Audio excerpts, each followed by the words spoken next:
கேக்குறாங்கன்னா, ஒருத்தருடைய மகன் தகப்பனார் இருக்கும் போதே இறந்துடுறாரு. அவருடைய பேரனுக்கு அந்த சொத்து கிடைக்குமா அப்படின்னு கேட்கிறாங்க. தாத்தாவுடைய சொத்து பேரனுக்கு கிடைக்குமா? அப்படி கிடைக்காது என்று சொன்னால் அப்ப அந்த உரிமையை பறிக்கிற மாதிரி இருக்குதே அப்படிங்கிறது இந்த கேள்வி. அதாவது மகன் இல்லாத நேரத்தில் பேரனுக்கு கண்டிப்பா கிடைக்கும். அதுல குழப்பம் ஒன்றும் கிடையாது. நீங்க கேட்கறது என்ன விஷயத்தை நீங்க கேட்கணும்னு கேட்டா, ஒருவருக்கு ஒன்றுக்கு மேற்பட்ட பிள்ளைங்க இருக்கிறாங்க அப்படி வச்சுக்கணும். ஒருவருக்கு ஒரு ஆம்பளை பிள்ளை கிடையாது, ஒன்றுக்கு மேற்பட்ட ஆம்பளை பிள்ளைங்க இருந்து அதுல ஒரு மகன் மட்டும் இறந்து விடுகிறார். அந்த மகனுக்கு பிள்ளைங்க இருக்கிறாங்க. இந்த மாதிரி நேரத்தில் இந்த தகப்பனார் இறந்துட்டாருன்னு சொன்னா அவருடைய உதாரணமா ஒருவருக்கு 3 மகன் வச்சுக்கிறோம். உதாரணத்துக்கு 3 மகன்ல மூத்த மகன் அவர் தகப்பன் இருக்கும்போதே இறந்து போயிடுறாரு. அவருக்கு ஒரு பையன், இன்னும் 2 மகன்கள் இருக்கிறாங்க. அப்ப 2 மகனும் ஒரு பேரனும் இப்ப இருக்கிறாங்க. இந்த நிலையில இந்த தகப்பனார் இறந்துட்டாருன்னு சொன்னா இப்போது இந்த பேரனுக்கு கிடைக்காது.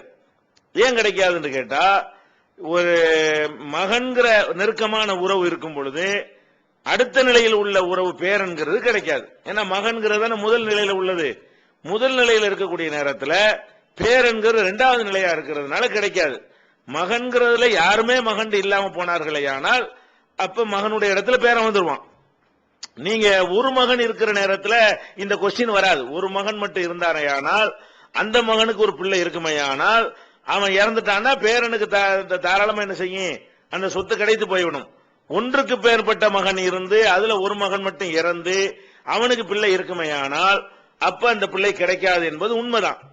ஆனால் இது என்ன பிரச்சனை, இது எல்லாருக்கும் தெரியும். இந்த சட்டம் ஏன் இந்த சட்டம் வருதுன்னு கேட்டா, நபிகள் நாயகம் ஸல்லல்லாஹு அலைஹி வஸல்லம் சொல்றாங்க, ஒருத்தர் இறந்துட்டாருன்னு சொன்னா அந்த சொத்துக்கள் இந்த குறிப்பிட்ட பாகங்கள் போக மீதி உள்ளதை பங்கு வைக்கும் பொழுது அவுலா ரஜுலின் தக்கரின், ஒரு மனிதனுக்கு மிக நெருக்கமான ஆண் உறவினர் யாரோ அவருக்கு போய் சேரணும் இருக்கிறது. அவ மிக நெருக்கமான உறவு என்பது பேரனை விட மகன் என்பது மிக நெருக்கமான உறவு. இந்த அடிப்படையில் தான், இந்த ரூல் அடிப்படையில், இந்த ஹதீஸ் அடிப்படையில் தான் மகன்கிற ஒரு உறவு இருக்கும் பொழுது பேரனுக்கு இல்லை என்று மார்க்கம் சொல்லுகிறது. அதே நேரத்தில் அந்த பேரன் பாதிக்கப்படத்தான் செய்யறான். ஏன்னா தகப்பன் முன்னாடி போய்விட்ட காரணத்தினால இந்த பையனுக்கு யாரு தான் கொடுப்பா? அவன் தகப்பனும் இல்ல, பாட்டு நாட்டு அந்த சொத்து வரல என்று சொன்னால் இந்த குழந்தை பாதிக்கப்படும்ங்கிறீங்கல்ல, அது உண்மைதான். ஆனால் இந்த பாதிப்பு மார்க்க சட்டத்தை அறியாமல் இருப்பார்களே அந்த மாதிரி குடும்பங்கள்ல தான் இந்த பாதிப்பு ஏற்படும். மார்க்க சட்டத்தை அறிந்த ஒருவராக இருப்பாரையானால் அந்த மாதிரி குடும்பத்தில் இந்த பாதிப்பு வராமல் அதுக்கு பரிகாரம் உண்டு.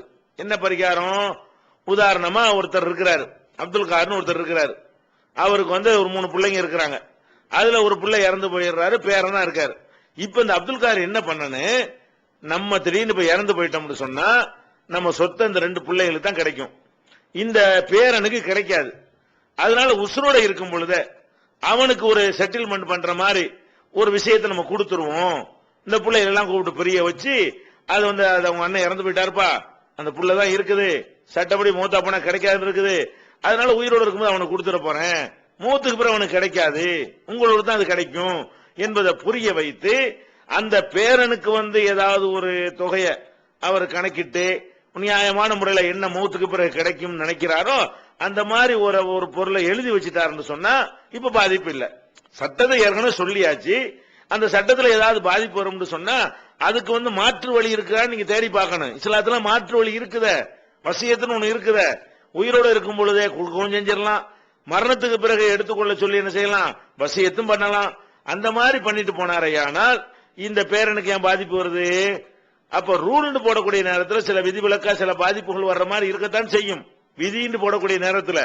ஆனால் அப்படி விதியை போட்டா கூட இஸ்லாம் மார்க்கத்தை ஒழுங்கு அறிந்த ஒரு குடும்பமாக இருப்பார்களே ஆனால் இந்த நிலை ஏற்பட்ட உடனே அவங்க என்ன செய்யணும், சுதாரிக்கணும். மகன் இறந்த உடனே ஒரு தகப்பன் யோசிச்சு பார்க்கணும், மகன் இறந்துட்டான், இன்னும் 2 மகன் இருக்கிறாங்க, அந்த மகனுக்கு ஒரு புள்ள தான் இருக்கிறது, அவங்க தெருவில் நிப்பாங்க, அது நிக்க விடக்கூடாது, நம்ம ஏதாவது உயிரோடு இருக்கும்போது செய்வோம் அப்படின்னு செஞ்சா இஸ்லாம் அதை தடுக்குமா? தடுக்காது. அப்ப அந்த உரிமை அவர்கிட்ட கொடுத்திருக்கிற காரணத்தினால அவருடைய கவனக்குறைவினால் அந்த குழந்தை பாதிக்கப்படுமே தவிர, அல்லது அவருடைய மார்க்கத்தை பற்றி அறியாம ஏதாவது இருந்து சும்மா இருந்துட்டு போனா அது பாதிக்கப்படுமே தவிர, இஸ்லாத்தினால் பாதிக்கப்படாது.